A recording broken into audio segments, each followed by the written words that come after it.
సోమిరెడ్డి చంద్రమోహన్ రెడ్డి అనుచరులపై తిరుపతి జిల్లా oil ట్యాంకర్ల association president Yogananda సంచలన వ్యాఖ్యలు చేశారు. కృష్ణపట్నం పోర్టులో యూనియన్ ఆఫీస్ అని పెట్టి అనాధికారికంగా డబ్బులు వసూలు చేస్తున్నారు అని ఆరోపించారు. ఆంధ్రప్రదేశ్ ఆయిల్ ట్యాంకర్లకి 3,000 రూపాయలు, కర్ణాటక, తమిళనాడు ఆయిల్ ట్యాంకర్లకి 7,000 రూపాయలు వసూలు చేస్తున్నారు. ఇక ఈ డబ్బులు ఎవరికి వెళ్తున్నాయి అని ప్రశ్నించారు. ఈ వసూళ్ల వెనుక సోమిరెడ్డి చంద్రమోహన్ రెడ్డి అనుచరులు ఉమాపతి పెంచల్ రెడ్డి ఉన్నారు అని వెల్లడించారు. ఇక కొత్త వ్యాపారం కొనసాగిస్తున్నట్లుగా తెలుస్తోంది. కూటమి ప్రభుత్వానికి ఇలాంటి వాళ్ళు చెడ్డ పేరు వస్తుంది అంటున్న యోగానందతో మా ప్రతినిధి Mallikarjuna face to face. Nellore జిల్లా కృష్ణాపట్నంలో జరిగే ఆయిల్ అవినీతిపై తిరుపతి జిల్లాకు సంబంధించిన ఆయిల్ ట్యాంకర్స్ అసోసియేషన్ అధ్యక్షుడు యోగానంద్ దీనిపై మరిన్ని విషయాలు మాట్లాడేందుకు మనతో ఉన్నారు. ఒకసారి మాట్లాడదాం. మేము శ్రీకాళహస్తిలో ఆయిల్ వ్యాపారం చేస్తాము. తిరుపతి జిల్లా ట్యాంకర్ అసోసియేషన్ ప్రెసిడెంట్ని. ఈ మధ్య కృష్ణపట్నంలో ఎమ్మెల్యే ట్యాక్స్ అని కొత్త రూల్స్ పెట్టి అమలు చేశారు. ఇదేంటని మేము అడిగితే యూనియన్ ఆఫీస్ పెట్టి అక్కడ 300, ఏపీ బండ్లకైతే 300, తెలంగాణ కర్ణాటక ట్యాంకర్లకైతే 7,000 ఇలా ఎమ్మెల్యే ట్యాక్స్ అని కొత్తగా వసూలుకి పాల్పడ్డాడు. గత 2 సంవత్సరాలుగా లేని ఎమ్మెల్యే గారు ఇప్పుడు ఎందుకు ఈ దుర్బుద్ధితో వ్యాపారస్తుల్ని ఇట్లా ట్యాంకర్ ఓనర్స్ని ఎందుకు ఇట్లా ఇబ్బంది పెడుతున్నారో మాకు అర్థం కావడం లేదు.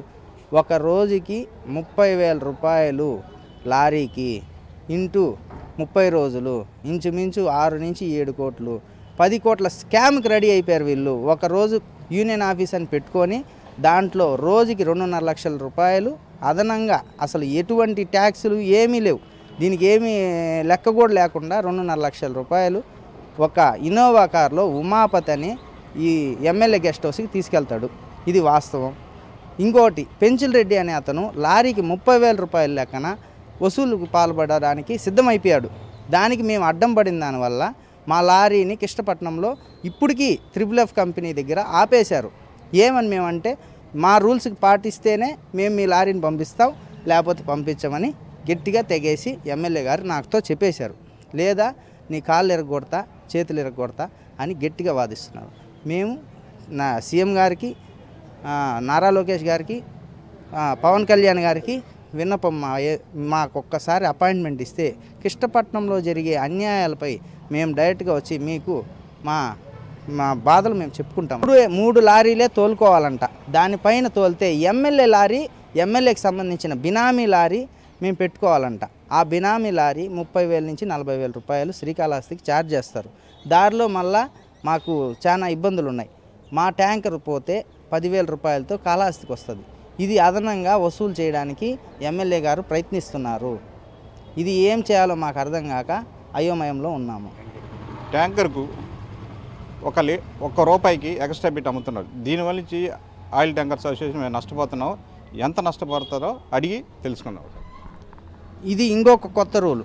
పెంచిల్ రెడ్డి అనే అతను 1 కేజీకి రూపాయి ఎక్స్ట్రా అయినా సరే మా దగ్గరే వ్యాపారం చేయాలి. ఒక లారీకి 20,000 లెక్కన ఒక రోజుకి 20 లక్షలు సపరేట్గా 100 లారీలకు గాను 20 లక్షలు పక్కన పెట్టి, ఇతను వైసీపీ టౌన్ ప్రెసిడెంటు, ఈయన 20 లక్షలు పక్కన పెట్టి ఎమ్మెల్యే గారికి వాటా ఇవ్వాలని ఈ మా పెంచిల్ రెడ్డి, ఉమాపతి వీళ్ళిద్దరు కలుసుకొని అత్యాశ చూపించారు ఎమ్మెల్యే గారికి. కాబట్టి ఈ 2 సంవత్సరాలుగా లేనటువంటి కొత్త రూలు ఇప్పుడు ఎమ్మెల్యే గారు అమల్లోకి తెచ్చారండి. కాబట్టి ఇది చీకటి ఒప్పందాలు ఎన్నెన్నో జరిగాయి, అవన్నీ మాకు కూడా తెలియవు. ఇన్ని జరిగిన దానివల్ల వైసీపీ పెంచిల్ రెడ్డి గారు ఇట్లా టీడీపీ ఎమ్మెల్యే గారు కలిసి ఇలా చేస్తున్నారండి. మాకు న్యాయం చేయాలని మేము కోరుతున్నాము. ఇది నెల్లూరు జిల్లా కృష్ణపట్నం పోర్టులో జరుగుతున్న తాజా పరిస్థితి. నెలకి 10 కోట్ల రూపాయలు ఎమ్మెల్యే అనుచరులు దందా చేస్తున్న ఆరోపణలు ఉన్నాయి. కృష్ణపట్నం పోర్టులో జరుగుతున్న అవినీతిపై మరికొంత సమాచారం త్వరలోనే BRK న్యూస్ తెలియజేస్తుంది. కెమెరామెన్ అభిషేక్తో మళ్ళీ BRK న్యూస్, నెల్లూరు.